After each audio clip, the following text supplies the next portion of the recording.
One reader asks whether it would have been possible for Rwanda to have achieved full economic recovery without an autocratic approach.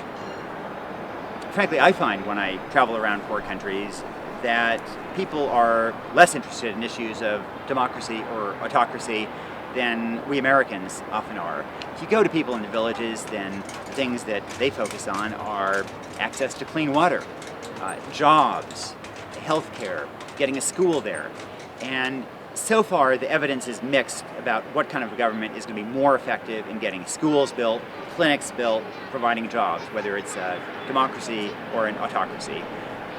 There is a little bit of evidence that in poor countries, autocracies may sometimes be a little bit more effective, but also that autocracies have more downside risk and can have more famines, more brutal repression.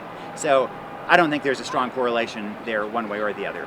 One additional point I'd make, though, is that when we in America talk about spreading democracy, and I think this is indeed a value, that it is something that should be one of the things we try to spread, we tend to think only of elections, and democracy is about so much more than holding elections.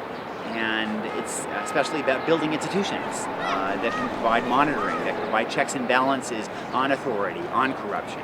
That can be things like freedom of the press. It can be free judiciary. It can be an opposition party. It can be protection of minorities. And I think that if we were to do a little bit more to try to encourage those kinds of checks and balances in a society, rather than just focusing single-mindedly on holding an election and then sort of stepping back and letting things unfold, that actually people in these countries would be rather better off.